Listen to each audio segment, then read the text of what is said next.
What's up, YouTube? Your boy Fat Joe here. Got a green hybrid deck profile for you, so let's go ahead and get into it. Start off with the eggs. I'm playing 4 Penamon. The eggs are aren't as important in this format, but you do want to pick a good egg. So draw power is always good when taking over monsters. And I played one multi-mine. I'm thinking about going back to 4 on this one because having power gain is just pretty good.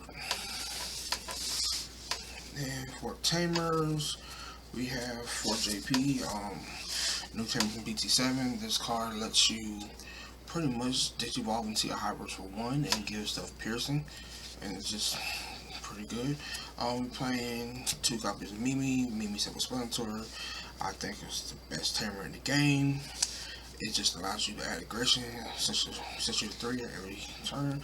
And then I'm playing 2 Kin because in this deck, Kin just goes with the deck, and being able to go into your ancient beetle when attacking, digivolve with 3, swing, then tap Kin when killing it and not passing your turn is pretty good.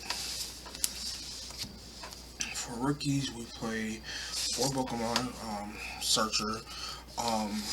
Why Pokemon is so important in this deck? Because Pokemon can search your 10 warriors, because your level 6s aren't hybrids in this deck, unlike blue. They're 10 warriors. So your other searchers in the deck can't search those. Then we're playing 4 copies of Phenomon because seeing your tamers and your hybrids is very important. 2 Terriermon, just self-Splinter, good rookie. Playing 2 of the Templemon from EX01, because when you go wide, this card you swing with this stack, and then you use the inheritable. So when you swing with your next side, instead of going into your 10 warrior monster for 3, now you're going into them for 2. So it's even more memory efficient. For hybrids, the first one is really my favorite one, is Beetlemon, because Beetlemon lets you search, and you don't have to digivolve on top of a tamer or hybrid to get the search. So it's just good inherently. Then we play Metal Terriermon. It's a needle spray on legs, and it taps 6,000 DP or lower, which is very good in this format. And we play 2 Bt7 from Bt6. This is a new addition. I like it because, for one, if you digivolve on top of JP, it turns into a 2 cost, and when your 10 warriors die, it allows you to just play this from your hand, and it's a 7,000 level 4 piercing, which is pretty good.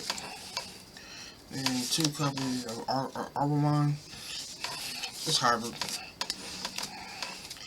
Now my tech is 2 copies of Lillimon, because you do make stacks from your eggs in this deck, and this should just be another flower cannon to get over things. It's just pretty good. And 2 copies of Blossomon, Diddy's Orchard or download, whichever one you want to call it. It's just good inherently. Lets you get into your 6s faster. I like to use it to get into my ancient Troymon. If I was playing Nick Hog, that would also be a thing. Like, there's no Nick Hog in this particular build. One of the best cards in the deck.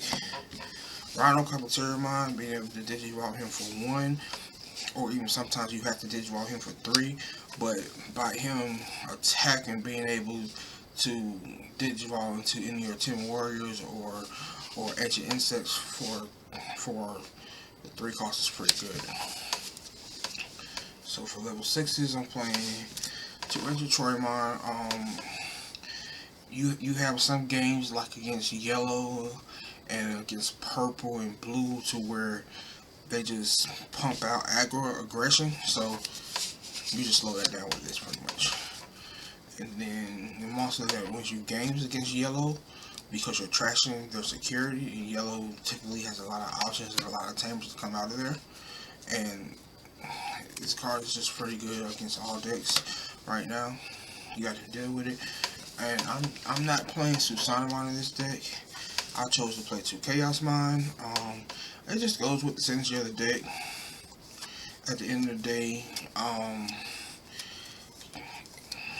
it goes with the synergy of the deck, and level 7, 14k harder out, and now it just deters your opponent from swinging, because if they swing and they can't out this card, then they have to deal with it every turn. And 3 Thunder Laser. This is currently my favorite card of the deck. It's a 1 cost Needle Spray. I am thinking about cutting 1 and putting in 1 Flower Cannon though, because Flower Cannon I think is underrated in this format, because nobody's really playing blockers. So if they hit that out of security, they just rest the whole board. And that is my Green Hybrid deck.